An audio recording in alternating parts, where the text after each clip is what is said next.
মাংস খাওয়া অনেক হলো, এবার চলুন ভর্তা ভাতে ফিরে যাই। আজ আপনাদের সাথে গ্রাম বাংলার অতি জনপ্রিয় একটা ভর্তা তৈরি করে দেখাবো। আজকে তৈরি করে দেখাবো খারকোল পাতা বা ঘাটকোল পাতা বা ঘ্যাটকোল, যেই নামে চিনেন না কেন। আমি নামটা সঠিক বলতে পেরেছি কিনা অবশ্যই কমেন্টে জানাবেন। তো আমি এখানে ভর্তা করার জন্য নিয়েছি খারকোল গাছ বা খারকোল পাতা, দেখতেই পাচ্ছেন আপনারা। তো এখানে আটি ধরেই কিনে এনেছিলাম। শহরে তো আসলে ওইভাবে করে কেনা ছাড়া পাওয়া যায় না, গ্রামে কিন্তু ঝোপঝাড়ের মধ্যেই খুঁজলে পাওয়া যায়। তো আমি একদম ডাটাগুলোকে আলাদা করে ফেলবো, এরকম জাস্ট পাতাগুলো নিয়ে নেব, শুধু পাতাগুলোকেই ভর্তা করব। তবে আপনারা চাইলে ডাটা সহ ভর্তাটা করে নিতে পারেন। আমার কাছে কিন্তু শুধু খারকোল পাতাটাই অনেক বেশি মজা লাগে ভর্তা করলে। এখন মুঠি ধরে আমি একটা নাইফের সাহায্যে কুচি কুচি করে কেটে ফেলবো। আপনারা চাইলে এই কাজটা কিন্তু বটির সাহায্যেও করতে পারেন। তো যাই হোক, আমি কুচি কুচি করে সবগুলো পাতা কেটে নিয়েছি। এখন খুব ভালোভাবে ধুয়ে নিচ্ছি। আর ধুয়ে নেওয়ার আগে যে জিনিসটা মাথায় রাখতে হবে সেটা হচ্ছে, এটা যেহেতু কচু জাতীয় একটা শাক, এটাতে কিন্তু হাতটা চুলকাবে। তো আমি একটা গ্লাভস পরে নিয়েছি। এখন খুব সুন্দরভাবে 3 থেকে 4 বার পানি পাল্টে পাল্টে ধুয়ে নিচ্ছি।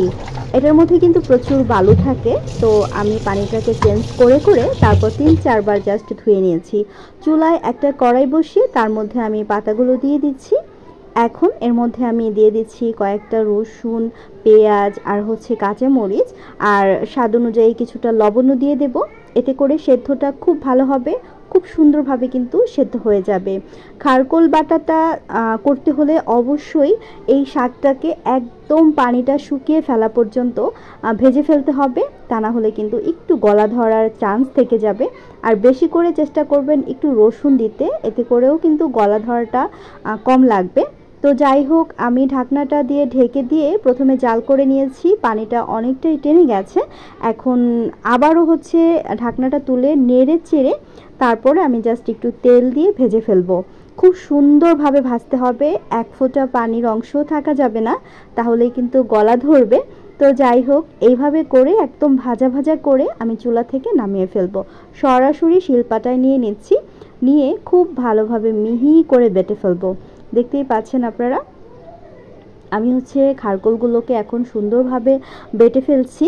আর এইভাবেই করে ভর্তাটা আমি করে ফেলবো। আপনারা চাইলে ব্লেন্ডারের মাধ্যমেও করতে পারেন, তবে আমার কাছে মনে হয় পাটায় যে কোনো ভর্তা করলে সেটার টেস্ট অনেক গুণ বেড়ে যায়। আমি ভীষণ পছন্দ করি পাটায় বাটা ভর্তাটা করতে। তো যাই হোক, আমার ভর্তাটা কিন্তু রেডি হয়ে গেছে। আপনারা এই মুহূর্তে চাইলে একটু সরিষার তেল উপর থেকে দিয়ে দিতে পারেন, তো আমার কাছে আর প্রয়োজন মনে হয়নি। তো ভর্তাটাও রেডি হয়ে গেছে। খাওয়ার সময় এক টুকরো লেবু দিয়ে খুব মজা করে ভর্তাটা দিয়ে গরম ভাতের সাথে খেয়ে নেবেন। খুবই মজার একটা রেসিপি, একবারের জন্য হলেও বাসায় ট্রাই করে দেখবেন। আর এই খারকোল পাতা বা ঘাটকোল পাতা যেটাই বলেন না কেন, এটা কিন্তু আমাদের শরীর স্বাস্থ্যের জন্য অনেক বেশি উপকারী। বিশেষ করে শরীরের বিভিন্ন জায়গার ব্যথা উপশম করে থাকে। তো ভালো লাগলে লাইক করবেন। আল্লাহ হাফিজ, আসসালামু আলাইকুম।